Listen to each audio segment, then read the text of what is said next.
coupe régulièrement les pointes. Malgré tout, je ne vois pas de différence. Il y a toujours autant de fourches, mais c'est tout à fait normal en fait parce que les fourches, elles ne sont pas qu'au niveau des pointes. Vous avez différents types de longueur de vos cheveux sur votre tête. Ça veut dire qu'il y a des cheveux qui s'arrêtent ici, d'autres ici, etc. Couper les pointes, ça va juste enlever les fourches qui sont situées au niveau des pointes. Pour se débarrasser de ça, il faut vraiment couper la fourche en question et ne pas couper tous ses cheveux d'un coup parce que ça n'enlève pas le problème. Il y a différentes techniques pour couper les fourches. Je vous ai montré en vidéo une technique avec le peigne où vous laissez glisser le peigne et vous laissez apparaître les fourches et vous coupez juste au-dessus de la fourche au moment où elle apparaît, tout simplement. Et si vous avez les cheveux trop courts pour pouvoir le faire toute seule, vous pouvez demander tout simplement à quelqu'un ou même au coiffeur qui pourra vous couper toutes vos fourches sans couper la longueur. Comment elles apparaissent? J'en prends soin et pourtant elles sont toujours là. Les cheveux, alors c'est une matière qui est quand même forte et solide, mais les barrettes, ça vous fait des fourches. Les élastiques, comment vous brossez vos cheveux aussi. Le frottement sur les matières, donc par exemple en hiver, quand on a les gros manteaux, on a les cheveux qui frottent en fait sur la matière, bah, tout simplement ça va créer des fourches. C'est tout à fait normal. Il suffit de frottement, il suffit de plaques à répétition, etc. pour qu'il y ait une fourche qui se crée.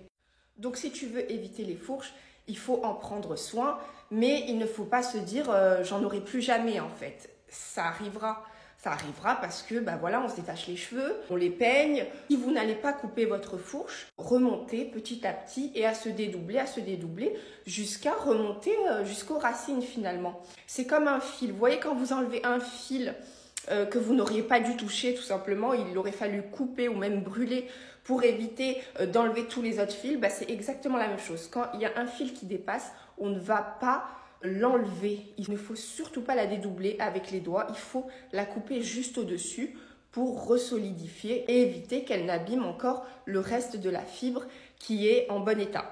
Comment préserver ses cheveux des fourches et comment éviter d'en avoir à répétition? Tout simplement, les protéger un maximum, que ce soit avec des huiles végétales, des sérums. Ce qu'il faudrait faire aussi, c'est avoir une thé d'oreiller en satin par exemple, qui va limiter justement ces frottements, ou alors tout simplement un bonnet en satin que vous allez mettre sur votre tête la nuit quand vous dormez. Encore, je ne pense pas que ça soit vraiment la nuit que les fourches se créent, mais plutôt la journée quand vous avez vos cheveux détachés. Si vous avez les cheveux longs, il faudrait les attacher plus régulièrement.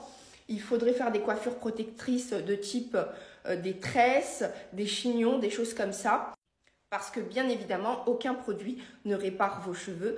Ils peuvent tout simplement les protéger. Si les fourches sont déjà présentes sur vos cheveux, ça ne va pas s'améliorer. Il faut tout simplement les couper et c'est hyper simple en fait de se débarrasser de la fourche et tu n'as pas besoin de perdre ta longueur puisque tu vas couper uniquement ce petit bout là, vous voyez, vous coupez uniquement ici. Il n'y a pas besoin de couper à 10 km de la fourche en fait. Il suffirait de couper juste là et vous vous débarrassez des fourches.